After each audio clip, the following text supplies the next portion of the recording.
Beit Daf Samach Bet, and we're up to Rebbe v'Rabbi Yossi. That's on the second line from the top. So Gemara tells us the following story about Rebbe and Rabbi Yossi Rabbi Yehuda. Iklu lahu asra. They came to a certain place. Bizman shehuklu rov hamekutzos.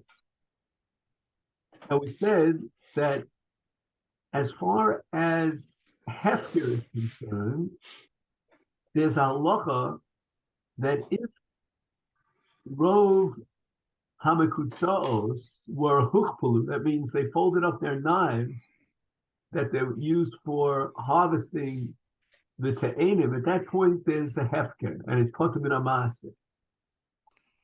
So Rebbe went into that field owned by some anonymous person, and he started eating the te'enim because it was hefker.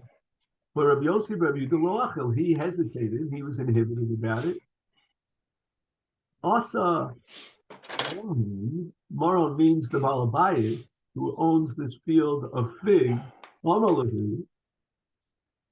Now, it's interesting that the word lahu is in the plural. Apparently, he saw that Rabbi Yossi was not eating from the te'enim. He was inhibited. And he assumed that Rebbe also didn't eat from the te'enim. And therefore, he declared, Amailo achli rabbanon. Why are the rabbanon inhibited and they're not eating from the te'enim? Now, at one level, ostensibly, he's being sincere about it. And he quotes the halacha of Hukhu Rov HaMektzos, who, after all, it's hefker. People have, generally speaking, folded their knives for that season. Rabbi Yossi, Rabbi Yehuda, why is it that I look at you, Rabbi Yossi, and I see you're hesitating, you're inhibited about eating from the field? And the Gemara explains now, why is it that Rabbi Yossi was inhibited? Because Rabbi Yossi was of the opinion that this Baal HaSoda was not being sincere about it, but rather Mishum Sanius, Milsa Hudakamri Hadini Gavra. This Gavra was saying it out of Sanius. Sanius here is translated as Roa Lev. In other words, what really he was saying is that you rabbis permitted taking fruits for yourselves because you said, well, it's hukpulu rov hamakutsos, and you were matir. And he was really making fun of them in a sense. He was being facetious about the fact that they permitted something which really is gzela. So his intention was not that they should eat. In truth, he was not mafkir his parents. Now, in my humble opinion, based on the sugi that we did yesterday and this sugi that we're doing today, the halacha is matir gzela after this state of hukpulu rov hamakutsos, irrelevant to the Baal HaSoda. We have a principle called Batla Daito Eitzel Kol Adam. Let's say, for example, if something is lost at the bottom of the sea, it's called Yesh. He comes along and he says, no, I'm going to get myself a team of deep sea divers, and I'm going to find it at the bottom of this ring at the bottom of the sea. It's Batla Daito Eitzel Kol Adam. So objectively, the Rabbanan were allowed to take the perils.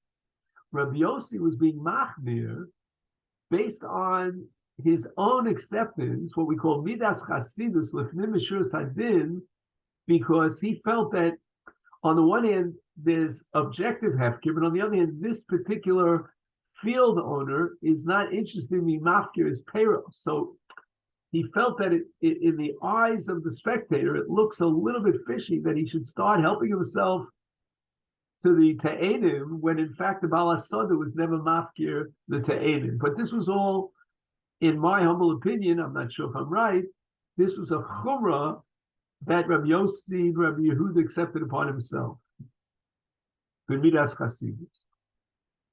Another story, Rabbi Chama bar Rabbi Chinana, Ikla lahu asra, they came to a place, Bisman shehu pulu rov hamakatsuos, Havika Achil, and the Tanoim were eating from it. from these figs, Rabbi Chama. And Yoav l'shama, he gave some of the figs to his shamash. Below achil, his shamash, was praving frumkan. He's like more pious than his rabbi. And he says, I'm not going to eat it. Amalei, so Rabbi Chama said to him, Echol, I want you to eat it. He commanded him to eat it. Why? Kach Amali Rabbi Shmuel Rabbi Yossi Mishamaviv. This is what Rabbi Shmuel said in the name of his father Rabbi Yossi. Huchpalu rov hamakatsuos mutaros mishum gezel k'tus min hamaser. Now it would seem that this shamash was being machmir in something that his own Rebbe was not being machmir on. So even though it's midas chasidus, as we discussed earlier, and therefore Rabbi Chama could have left his shamash to be, let him be noig midas chasidus, lefnimishus adin. However, that's not derech eretz. To be machmir lefnimishus adin from your Rebbe is not machmir mishumishus. He doesn't feel that it's justified. Then it's almost like a gather of Mora Hora B'fnei Rabba, and therefore he put his shamash, so to speak, in his place proverbially. Another story. Okay, now this story that we're about to learn now is going to kind of challenge our minds for quite a while. Rabbi Tarfon, Ashkechei lahu gavra, bizman shehuchpu hamakzuos b'kochel. And Rabbi Tarfon encountered a person who was eating the te'enim of somebody's field after the time that they had folded up their knives, and the balas sadeh achte b'saka. Apparently, when he saw Rabbi Tarfon, hanging around the sadeh, and people were enjoying the benefits of the te'enim, he took Rabbi Tarfon and he wrapped him up in a bag, in a sack, the shakle, and he took Rabbi Tarfon in the sack. And what was his intention? The amte l'nishte benara.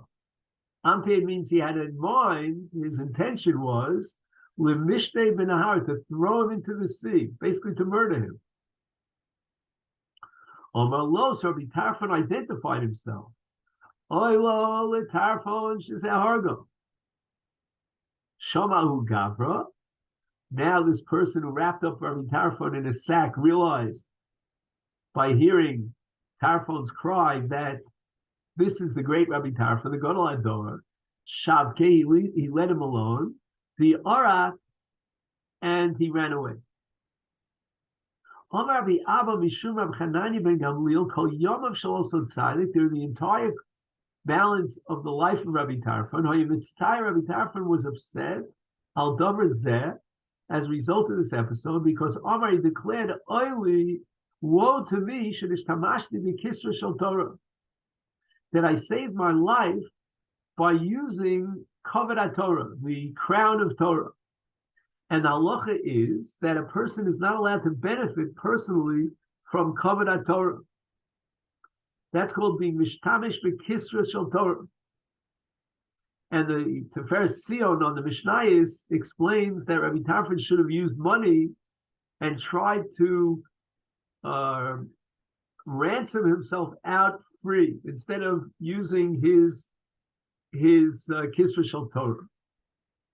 Even though he didn't do it deliberately, but on the level of Chasidus or Rabbi Tarfon, it's considered like a shogeg, as if he was poshea because he could have possibly found another method, another way of saving his skin. The Omar Rabba Bar Bachana Rabbi Yochanan called Mishtamish b'kisra shel Torah nekar min ha'olam. A person who takes the benefit of the crown of Torah, he presents himself as a Talmud Chacham in order to get benefits from it, is nekar min ha'olam. He's going to die a very strange kind of death. Kal v'chomer, I'm going to derive this from Belshazzar. Belshazzar in Babylonia was the one who used the clay kodesh from the Beis Hamikdash, and he was killed as a result by Hashem. And the hand came down from heaven, Mina Tekel Farsim, right? The script from heaven on the wall. Uma Belshazzar, Shenishtavish B'Kli Kodesh, Shenasu Klei Chol. At the time that Belshazzar made that beautiful banquet, and he used the Klei HaMikdash were already chulin. Why? And that's based on the principle Shenemar, which we derive from the pasuk of Ubo va pritzim v'chilulua. And this is a pasuk in Yechezkel HaNavi, and it's a very famous principle that we derive from this, that once the pritzim, the enemies of the Jews, came into the Beis Hamikdash, and they utilized and desecrated the Klei HaMikdash, they were machalo the Klei HaMikdash. The kedusha of the Klei HaMikdash was completely removed. And yet, despite the fact that Belshazzar used the Klei HaMikdash after they were chulin, nevertheless, nekar min ha'olam, he was killed at Siv Bei B'Leila K'til Belshazzar. On that very night, Belshazzar was killed. Hamishtavish b'Kisra Shel Torah. Shulchai v'Kayim Li'olam. The Kisra Shel Torah is always sanctified, eternally. It's never desecrated. It never becomes chol like Klei HaMikdash.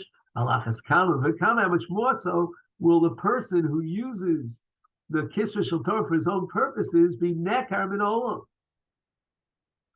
So the Gemara now asks, Rabbi Tarfon, Kevedechi Ochil the Hukpulu Rov HaMechutzos Hava, Amai Tzaireyahu Gavra.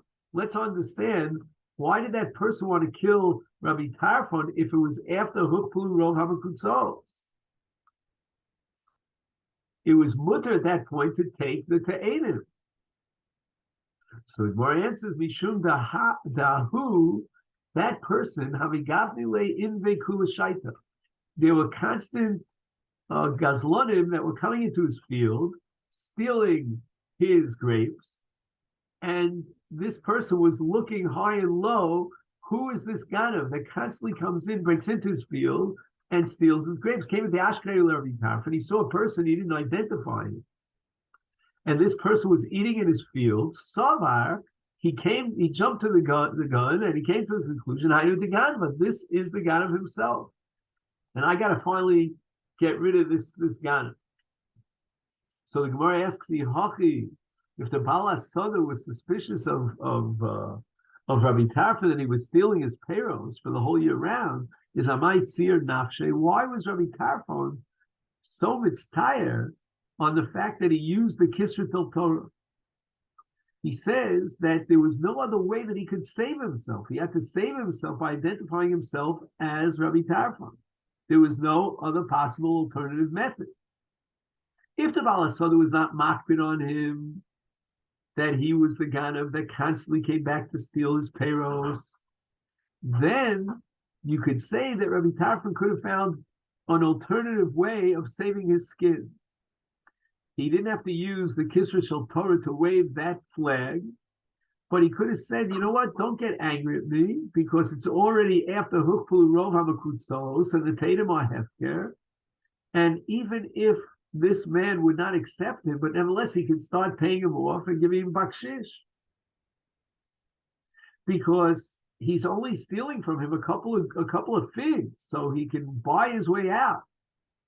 But now that we understand that the Baal HaSoda was not just choshesh that this man Rabbi Tarfon was stealing a couple of te'enim here and there, but that he was the constant ganav, then he could not buy himself free by offering him a ransom, because he was suspect of having stolen over the course of years a massive amount of fruits, that he was the ganav that kept sneaking in. So therefore, Rabbi Tarfon's life was at stake. It was pikuach nefesh. He had no alternative method. He could not have ransomed himself out with bakshish. And the Gemara answers, Mishum de Rabbi Tarfon, Ashir Gadol Havi Vavi Lefaisa V'David. That Rabbi Tarfon was so wealthy that he could have offered for all the anavim of an entire year, that's an entire produce per annum, maybe it's worth 100,000 shekel. He could have offered him that amount of money and saved himself in order to avoid being mishtavish b'kisra shel Torah.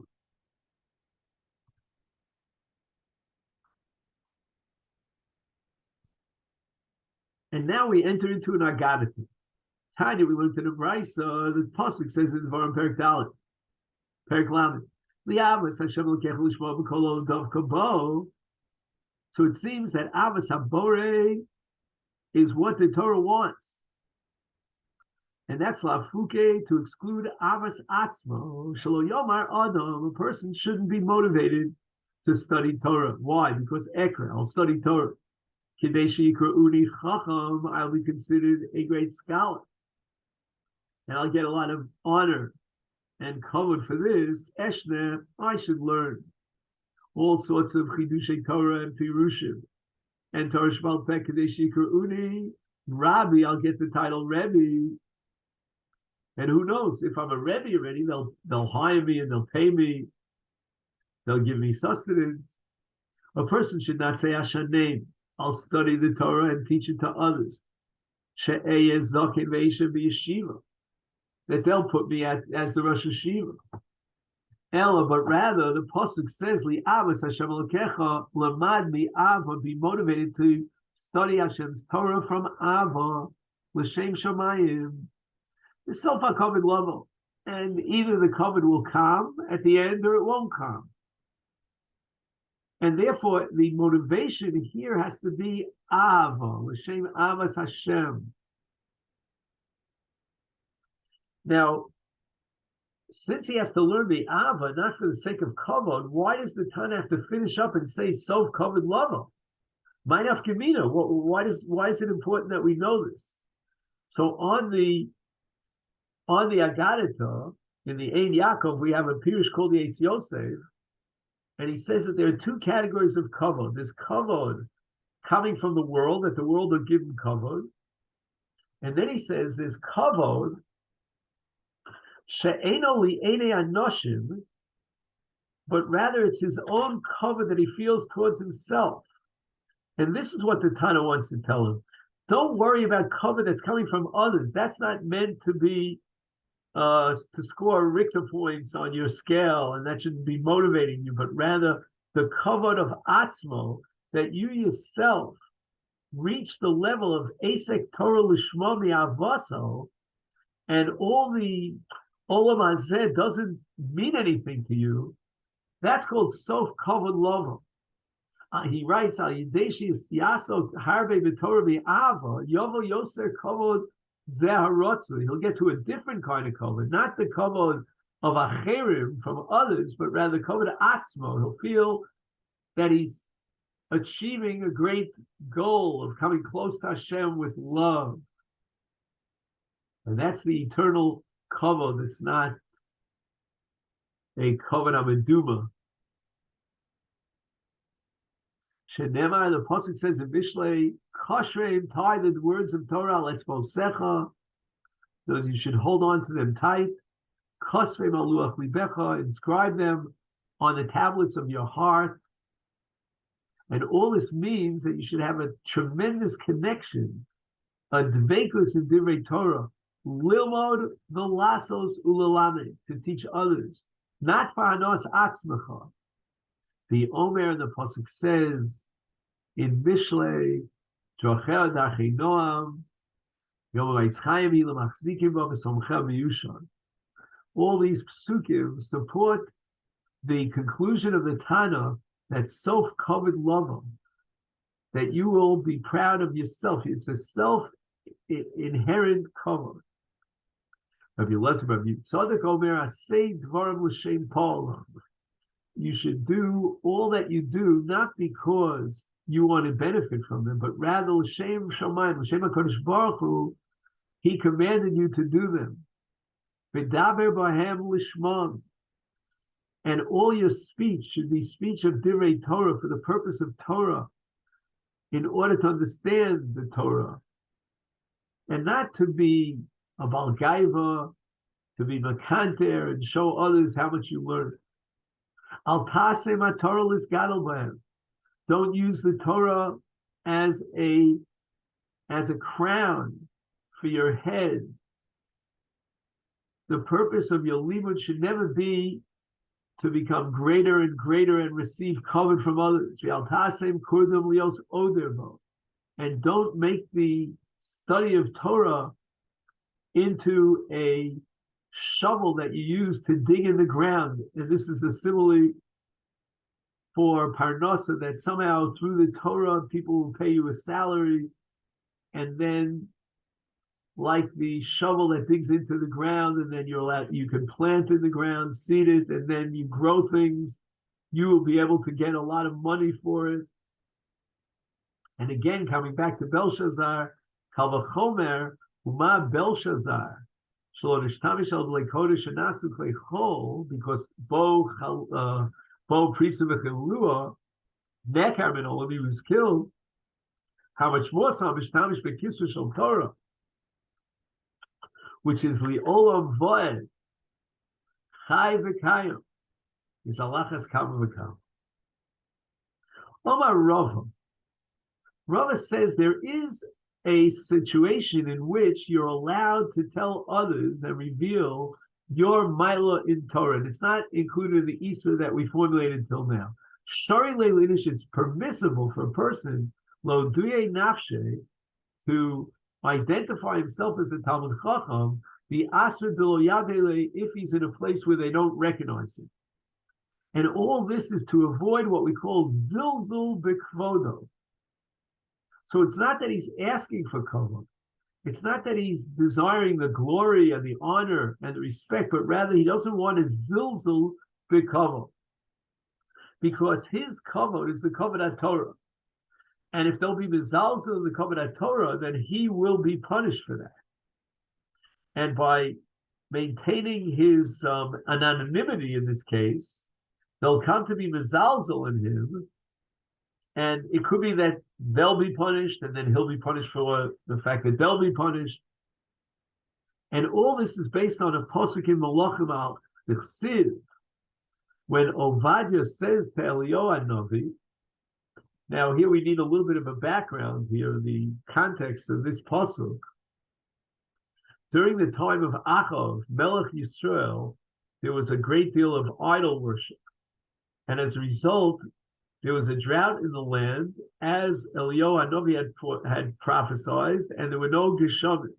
So Achav, when seeking Eliyahu Hanavi, looking for him for a long period of time, whereas Eliyahu was hiding away from Achav. After 3 years, Hashem told Eliyahu, Lech hera'eh el Achav, go show yourself up in front of Achav, because I'm going to bring the rains down from the heavens. And Eliyahu set on his path, his journey, and he finds Ovadia. Ovadia was Memuna al Beis HaMelech. And Ovadia was afraid. Ovadia was Yoreas Hashem Ma'od. He was a God-fearing Jew. And the pasuk says, "Vayomer lo Eliyahu lechem mola adonecha melech hine Eliyahu." So Ovadia asks the question, "Machatasi, what is my sin that you are imposing upon me this shlichus? If I'm going to come in front of the king and say I saw you, then Shema Ruach Hashem Yisacha, maybe God's wind will carry you away, and then Yaakov is going to put me to death because he's going to say that I was lying." And the pasuk says, "V'abdecha yoreas Hashem mina ura." And Ovadia, in this case, has to identify himself as a Yorei Hashem. And I was a Yorei Hashem from my youth, mina urai.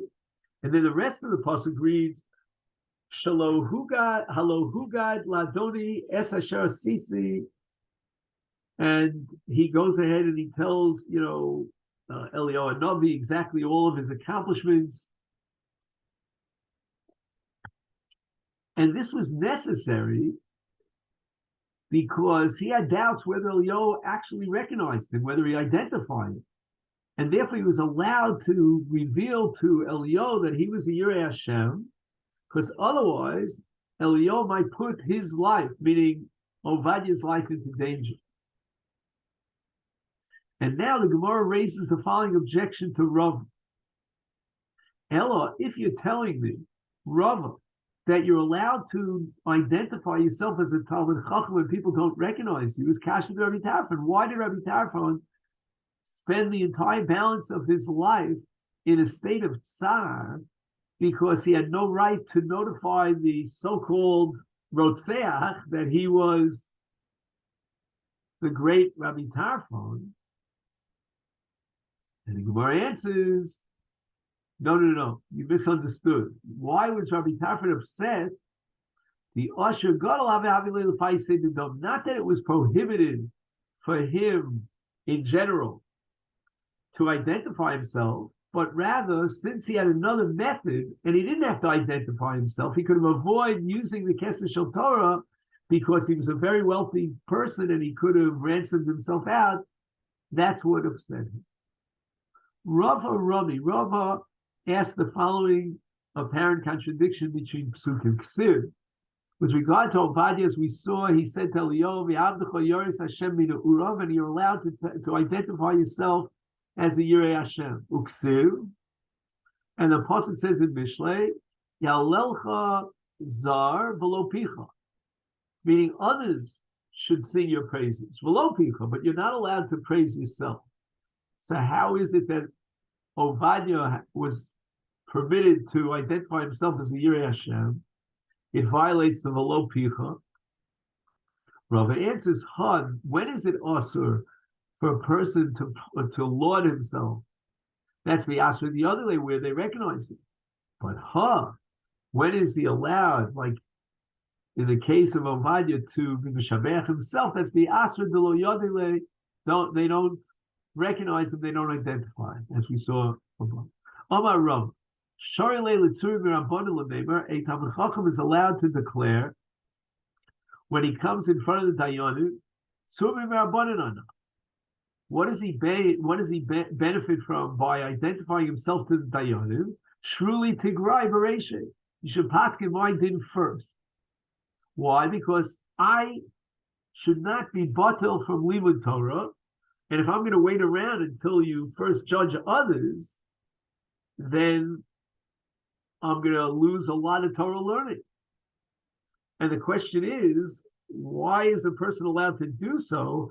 Isn't he using the covet of his own Torah in this case to get first dibs at the judgment? And the Gemara says, because we're going to derive it from a pasuk in Malachim. Just 1 second. Ubnei David. Where's the pasuk? Oh, it says here.